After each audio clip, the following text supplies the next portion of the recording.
Trust කියන්නේ මොකක්ද? මේ ට්‍රස්ට් එකෙන් ටැක්ස් සේව් කරන්න පුළුවන්ද? මේ හැමතැනම කියනවා ට්‍රස්ට් එකේ තිබ්බොත් ප්‍රශ්නයක් නැහැ කියලා. මේ ඇත්තටම මේ ප්‍රශ්නයක් නැද්ද? නැත්නම් මොන ප්‍රශ්නෙින්දද ඔයාලට ට්‍රස්ට් එකක් ඕන? මේ ටික අපි පොඩ්ඩක් ඩීටේලි බලමු. මගේ නම මුරුගයියා ගාන්ධිරාම් ගාන්ධි කියලා කියන්නේ. අපි පොඩ්ඩක් මේ ඩීටේලි බලමු.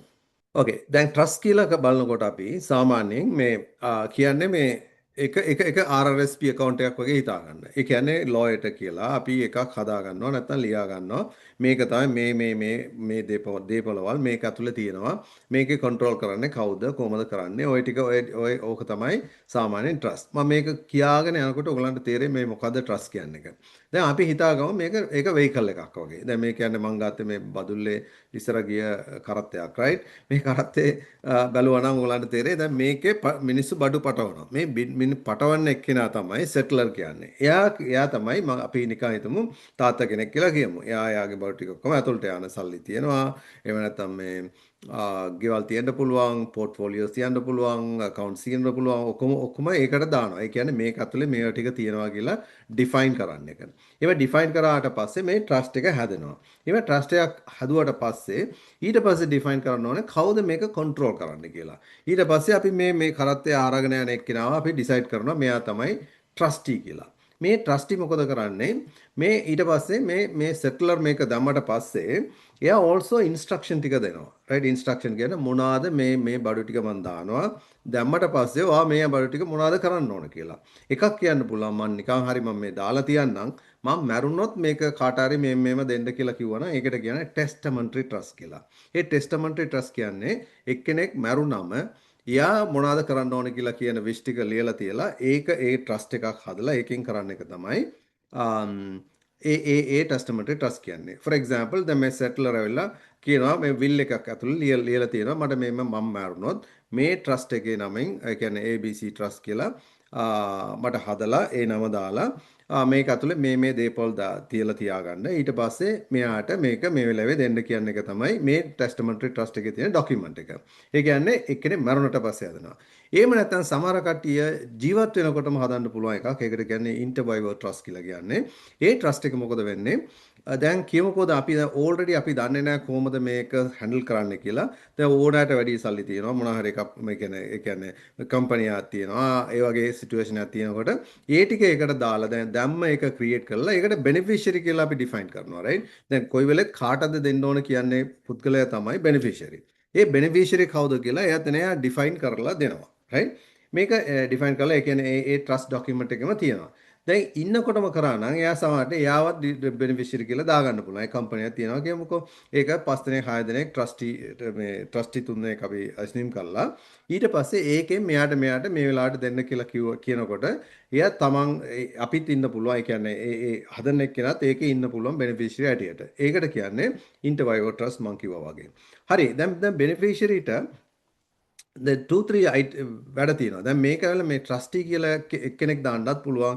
ඒක කම්පැනියක් වෙන්නත් පුළුවන්. ඒ කම්පැනියක් තියෙනවා. ට්‍රස්ටිං කම්පැනිත් තියෙනවා. රයිට්. එහෙනම් තනි පුද්ගලයෙක් දෙන්න පුළුවන් වෙන්න පුළුවන්. එහෙම නැත්නම් ලෝයර් කෙනෙක් වෙන්න පුළුවන්. කොහොම හරි එක්කෙනෙක්ට වැඩිය දැන් කියන්නේ සාමාන්‍ය දේපොළ ලොකුයි complicated නම් ඔයා more than one person දානකොට මේ ඉන්ට්‍රස්ට් එක අපිට බේර ගන්න පුළුවන්. ඒ කියන්නේ සේව් කර ගන්න පුළුවන්. අපි නිකන් හිතමු එක්කෙනෙක් තමයි ට්‍රස්ටි යාට ඕන තීරණයක් ගන්න පුළුවන් නම් අපි හිතන විදිහට එයා දෙයිද කියලා කවුරුත් දන්නේ නැහැ. රයිට්. නැත්නම් additional expenses දාගන්න පුළුවන් ඕන එකක් කරන්න පුළුවන්. එයාට අයිති ඔක්කොම තියෙනවා. එයාට trustee කියන්නේ කෙනාට right. ඒකෙන්ද ඔයා more than one people දැම්මම ඒ discussion එකක් කරලා තමයි ඔයගොල්ලන් decide කරන්නේ.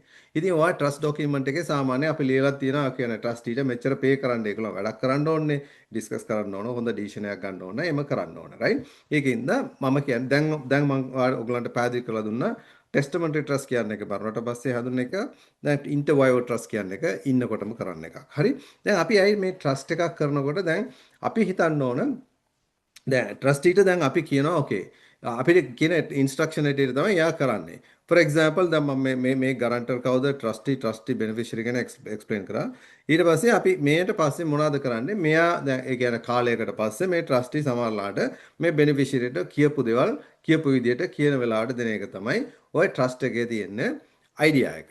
දැන් ඉස්සෙල්ලාම වෙලා ට්‍රස්ට් එකක් ඕන කියනකොට වෙලා ඒ සිටුේෂන් එකේ ට්‍රස්ට් එකක් තියෙන්නේ නැතුව හිටියා නම් තමයි ඒකට ට්‍රස්ට් එකක් ඕන. දැන් ට්‍රස්ට් නැති වෙලාවකට තමයි ට්‍රස්ට් එකක් හදන්නේ මිනිස්සු. ඕකේ. ඒ කියන්නේ ඒක වැරදි නෑ. ඒ කියන්නේ අපි කාටවත් දන්නේ නැහැ මොකද ඊට පස්සේ තව එක්කෙනෙක් මොන වගේ ඩිසිෂන් ගනීද කියලා අපිට දන්නේ නැහනේ. ඒකෙන්ද ට්‍රස්ට් එකක් නැහැ කියන එක does not mean that ඒක හොඳ නැති මිනිස්සු කියලා මොනවාර නෙවෙයි. ඒ කියන්නේ ඒ කන්ට්‍රෝල් එක අපි හිතපු විදිහට හිතපු දේ කරගන්න තමයි ඕක කරන්නේ. හරි for example එකක් අපි බලමු. දැන් ඉස්සෙල්ලා වෙලා මේ කලින් ට්‍රස්ට් එකෙන් මොන හරි බඩුවක් දෙනවා නම් ඒ කියන්නේ through trust මොන හරි කරනවා නම් ඒක private ඒක private. ඒ කියන්නේ ඔයා will එකේ ඔයා දෙන හැම දේපලම දෙන විදිය ඔක්කොම වෙලා සාමාන්‍යයෙන් පබ්ලික් ඩොකියුමන්ට් එකක්. ඒ කියන්නේ අපි ඒක ප්‍රොබේට් වෙලා ඔක්කොම කරලා යන්නේ. හරි. දැන් ඒක අවොයිඩ් කරන්න සමහරට ප්‍රොබේට් ෆීස් අවොයිඩ් කරගන්න පුළුවන් ඔයා ට්‍රස්ට් එකක් තිබ්බනම්. ඒක ලොකු ගාණක් නෙවෙයි. ඔයාගේ සිටුේෂන් එක අනුව තමයි ඒක බලන්න ඕන. රයිට්. මේක ඇත්තට මේ ඕනද එපාද කියලා.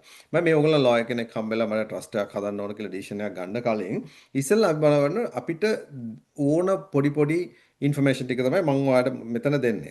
මේ මන් දෙන ඉන්ෆර්මේෂන් එක අරගෙන ඇවිල්ලා ඔයගොල්ලෝ තව ටිකක් ඩිස්කස් කරලා කල්පනා කරලා ඊට පස්සේ මේක এডুকেෂනල් පර්පස් එකට තමයි මම මේ channel එක කරගෙන යන්නේ. right? So hope you understand. okay? ඊට පස්සේ බලමු probate fee එකක් ඒකට ඕනේ නැහැ මොකද trust එක තුලින් යනවනම්. but ඒ වුණාට මේ testamentary trust එකක් කරන එක ඒක මරුණට පස්සේ will through තමයි ඒක එන ඉඳ ඒකට probate fee එකක් එනවා. example එකට a person with disability කෙනෙක් ඉන්නවා එක ගෙදරක කියලා. දැන් එයාට අපි දැන් ඒ කියන්නේ තුන් දෙනෙක් ඉන්නවා කියමු එක්කෙනෙක් disable තව එක්කෙනෙක් okay එක්කෙනෙක් right. දැන් එම් බලනකොට දැන් මෙයාට $1 million එක මරුණට පස්සේ මේ ෆැමිලි එකෙන් සල්ලි ටික ට්‍රාන්ස්ෆර් වෙන්න ඕන ළමයිට නම් 500,000 යනවා. දැන් 500,000 යනකොට මොකද වෙන්නේ මේ ඩිසේබල් ළමයට වෙලා 500,000 වුණාම ඒක above the threshold වෙනවා. threshold කියන්නේ 40,000 එකට වැඩිය ඔයාගේ බැංක් account එකේ තිබ්බනම් ODSP ඔක්කොම කපනවා. ODSP දෙන්නේ නැහැ. right? ඒකෙන්ද එයාගේ government benefits ODSP දෙන්නා කියන්නේ ODSP qualify තියන some other programs වෙන ඒවා ඔක්කොම හම්බ වෙනවා. ඒ ඔක්කොම නැති වෙනවා. so ඒකෙන්ද ඒකට දැන් ඒ සල්ලි ටික එයා ට්‍රස්ට් එකේ දාලා තිබ්බනම් මේ ළමයාගේ ට්‍රස්ට් කියලා ඒ කියන්නේ මේ ප්‍රශාන්ත ට්‍රස්ට් ඔකට වෙටිස් කියලා දාලා එයාට අයිති නැහැ ඒක. ඒක අයිති නැති ඉඳ එයා එතනෙන් එන සල්ලි එයා ඒ කියන්නේ ට්‍රස්ට් එකේ තියෙන සල්ලි ඔක්කොම ඒ බෙනිෆිෂරියට 100% අයිති නැහැ කියලා තමයි ඒ concept එක තියෙන්නේ. දැන් Hanson Trust කියලා එකක් තියෙනවා. just for example මම කියන්නේ. ඒකින්ද ඒම ට්‍රස්ට් එකක් නැහැනේ දැන් කියන්නේ අපි කියමුකෝ මේ 1 million ම තව ළමයට දුන්නා කියලා. ඉතින් ඒ ළමයා මැරි කරාට පස්සේ එයාගේ තව එයාට එන වයිෆ් ඇවිල්ලා ඉන්නවනේ වයි හරි හස්බන්ඩ් හරි ඒගොල්ලන් තීරණය කරනවා මේ ළමයට මේ 500,000 යූස් එක වෙයිද කියලා අපි දන්නේ නැති ඉඳ තමයි මේ ට්‍රස්ට් එක නැති ඉඳ තමයි අපි මේ ට්‍රස්ට් එක හදන්නේ. ඒක විතරක් නෙවෙයි මේ ගවර්න්මන්ට් බෙනිෆිට් එකටත් මේක දෙකටම මේ ඩිසේබල් චයිල්ඩ් කෙනෙක් ඉන්නකොට වෙන්න පුළුවන්. ඕකේ තව කේස් එකක් අපි හිතමු අපිට එක්කෙනෙක්ට $5 million වැලියු තියනවා කියලා කියමු. දැන් මේ ළමයට 16 years හරි 14 years හරි හිතාගමු right. දැන් කියමු දැන් එයා ට්‍රස්ට් එකක් through testamentary හරි එහෙම නැත්නම් හරි interview හරි ට්‍රස්ට් එකක් තිබ්බේ නැත්නම් මොකද වෙන්නේ?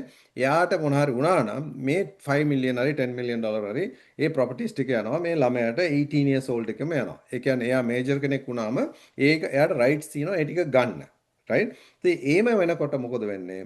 මේ 10 million or 5 million dollar එකක් ඒ පොඩි ළමයෙක්ට හම්බුණා නම් එයා ඇවිල්ලා එයා ඩැමේජ් වෙනවා. ඒ කියන්නේ අපිට සාමාන්‍යයෙන් හොඳ මේ සල්ලි දෙන්න නැතුව මිනිහෙක් හදන්නත් පුළුවන් සල්ලි දීලා නැති කරන්නත් පුළුවන් right. so ඒ වගේ මේ ළමයාට 18 years එකේ ඕනට වැඩිය properties තියෙනකොට නැත්නම් වැරදි මිනිස්සු ළඟ එන්න පුළුවන් right. ඒ ට්‍රස්ට් එක නැති වෙන ඉඳ තමයි අපි බලන්නේ මේ සිටුේෂන් එක ඔයාලට ට්‍රස්ට් එකක් ඕන කියලා අපිට හිතා ගන්න පුළුවන්. ඒක අනිවාර්යයෙන්ම අපි ඇවිල්ලා ඉන්ටර්වියුව ට්‍රස්ට් එක කියන්නේ ධම්ම ට්‍රස්ට් එකක් හදන්න ඕනේ නෑ. ඒක ඇවිල්ලා ඔයා ටෙස්ටමන්ටරි ට්‍රස්ට් එකක් ඒකෙන්ම හදා ගන්න පුළුවන්. මොකද මේ විල් එකෙන්ම ලියන්න පුළුවන්. විල් එකක් ලියනකොට ඒ විල් එකේ ඕකේ අපි දෙන්නටම මොනවා වුණා නම් මේ කරන්න කියලා ඉන්ස්ට්‍රක්ෂන් ටිකක් දෙන්න. මේ කට්ටියක් අපි හිතමු දැන් මික්ස් මැරේජ් කරන. මික්ස් මැරේජ් නෙවෙයි මේ ඕල්රෙඩි මේ කෙනෙක් ඉන්නවා. එයා මැරි කරලා ඉන්නවා. එයාට ළමයෙක් ඉන්නවා. එයා ආපහු බැඳලා ආපහු ළමයි දෙන්නෙක් ඉන්නවා කියලා හිතාගමු. දැන් මෙතන ඇවිල්ලා දැන් ඒක හස්බන්ඩ් ඇවිල්ලා කියමු දැන් හස්බන්ඩ් තමයි මේ සෙකන්ඩ් මැරේජ් කරා කියලා හිතාගමුකෝ. දැන් අපි හිතාගමු දැන් මේ හස්බන්ඩ්ට මොනවා වුණා නම් 90% of the time all the property wife ට තමයි යන්නේ කියලා හිතාගමු. දැන් ගියාට පස්සේ මෙයාගේ ළමෙක් තනි වෙන එක්කෙනෙක් එක්ක ඉන්න ළමයෙක් ඉන්නවනේ. මේ ළමයාට මෙයා හිතන විදියට මේ තුන එකක් යයිද කියලා දන්නේ නැහැ. මොකද ඒක එයාගේ වයිෆ්ට යනවා. දැන් මෙයා මරුණා කියමු. එයා තව රීමැරේජ් කරන්න පුළුවන්. එහෙම නැත්නම් එයාගේ ළමයිට විතරක් ඒක සලකන්න පුළුවන්. ඕන දෙයක් වෙන්න. මෙතනත් පොඩි ට්‍රස්ට් එකේ ඉෂුව එකක් තියෙන හින්දා දැන් මෙතනත් ඔයාලට ට්‍රස්ට් එකක් ඕන වෙනවා. මොකද අපිට මේම වුණාම මේක වයිෆ් යූස් කරන්න පුළුවන් මේ ටික. ඊට පස්සේ මේ ටික ඔක්කොම මේව තමයි බෙදෙන්න ඕන. මගේ ෂෙයාර් එක should be 1/3 යන්න ඕන කියලා ඔයා ලියලා තිබ්බනම් ට්‍රස්ට් එකේ ඒ ට්‍රස්ට් එකේ හැටියට ඒක යනවා. මොකද එහෙම නැත්නම් ඒවට කන්ට්‍රෝල් කරගන්න බෑ. ඒකට කියන්නේ කන්ට්‍රෝල් ඉෂුව එකක් කියලා කියන්න පුළුවන්. රයිට්? ඒ වගේම තව ළමයි පොඩ්ඩක් හරි මේ හොඳට වියදම් කරන්න නැති මේ කියන්නේ ඕන විදිහට වියදම් කරනවා යාට සල්ලි ගැන අගයක් නැත්නම් still it is a trust is important. මොකද ඔයා කන්ට්‍රෝල් කරන්න පුළුවන් කොයි වෙලේද කොහමද දෙන්න ඕන කියලා. ඊ තව එකක් ඇවිල්ලා ඇත්තටම මේ ටැක්ස් ඇඩ්වාන්ටේජ් එකක් තියෙනවා. මේක වෙලා ටැක්ස් ඇඩ්වාන්ටේජ් එක එන්නේ වෙලා it's extremely high value තියෙනකොට තමයි ඔය ටැක්ස් ඇඩ්වාන්ටේජ් එකේ තියෙන්නේ ප්‍රයෝජන තියෙන්නේ. right? ඒ කියන්නේ එතන ඔයාට ආරාම මේ බෙනිෆිෂරි පාක් ඉන්නවනම් ඔක්කොටම පොඩ දුන්නා නම් ඒ ටැක්ස් එක අඩුවෙන් එන්නේ එක්කෙනෙක්ට ඔක්කොම ගන්න එකට වඩා ඒක 5 එකට ඩිවයිඩ් වෙලා එක එක්කෙනෙක් දෙනකොට මේ ප්‍රෝග්‍රෙසිව් ටැක්ස් රේට් තියෙන හින්දා සාමාන්‍යයෙන් එම වෙනවා. ඒ ටැක්ස් ඇඩ්වාන්ටේජ් එක. ඇත්තටම එක්සැක්ට්ලි මොකද ඕන නම් ඕගලන්ගේ සෙපරේට් කේස් එක අරන් බලලා තමයි කියන්න පුළුවන් මේක තමයි හොඳ මේක මේ ට්‍රස්ට් එකක් ඕන නෑ නැත්නම් විල් එකේ මේව කරගන්න ඒ වගේ thoughts process එක ඕගලන් හදාගන්න පුළුවන් right for example එකේ ඔයා testamentary trust එකක් හදනකොට මොන වගේ දේවල් අපි include කරන්න පුළුවන් කියලා example එකක් මම කියන්නම් say for example පොඩි family එකක් ගන්න ළමයි දෙන්නෙක් ඉන්නවා පොඩි ළමයි ඒ වගේම අම්මයි තාත්තා they make a lot of money හොඳට ඉන්නවා ඒ වගේ කියමුකෝ දැන් ඔයා trust will එකක් ලියනකොට ඒ testamentary trust එකක් දාලා තියන්න පුළුවන් ඒකේ for example 18 years එකට පස්සේ or ඕන කාලෙට any medical reason now 100% ගෙවන්න මේ trustee ට දෙන instruction ටික තමයි මම කියන්නේ right ඕගලන් දෙන එක medical purpose හරි educational purpose එකට ඉස්සලා රිලීස් කරන්න. මොකද මේ සල්ලි කොච්චරක් තිබ්බොත් දැන් ඒගොල්ලන් ඉගෙන ගන්න හරි ඒගොල්ලන්ගේ medical එකට හරි equally බෙදන්න බෑනේ. දැන් අපි කියමු එක ළමයෙක්ට මොන හරි problem එකක් තියෙනවා. එයාට 500,000 ඕන fix කරන්න නම් ඒ medical problem එක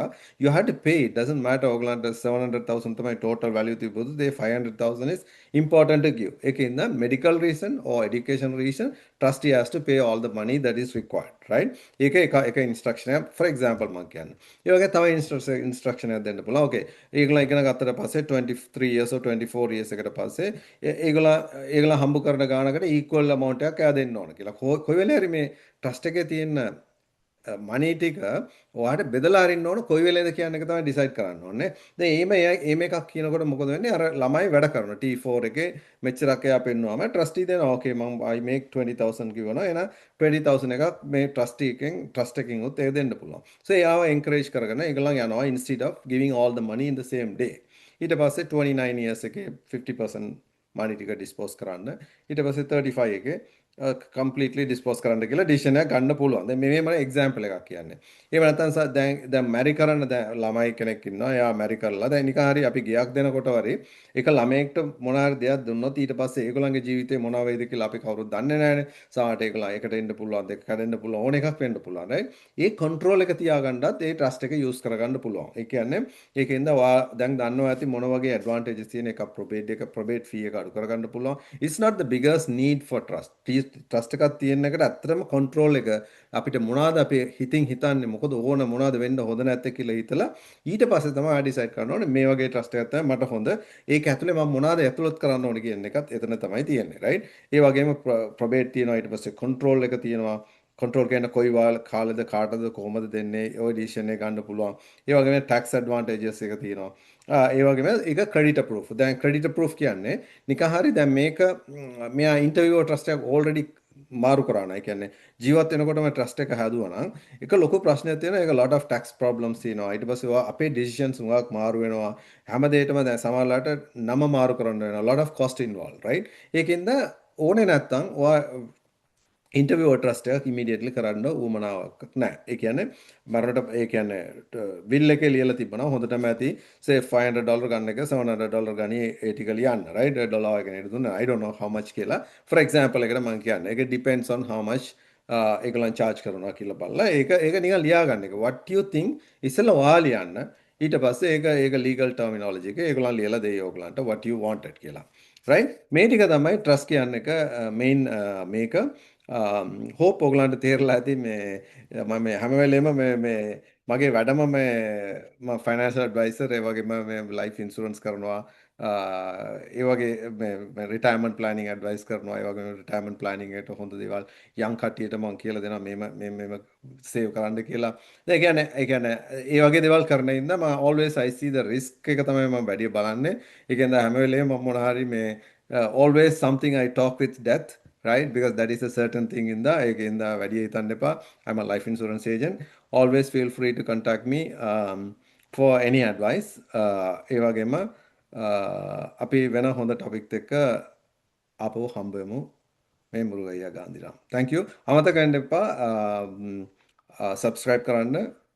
ඒ වගේම like එකක් නම් like එකක් දාන්න. share කරනවා නම් share කරන්න කාට හරි සමහරලාට මේ වගේ දේවල් ඕන වුණා කියලා වා හිතුණා. ඕකේ බොහොම ස්තුතියි.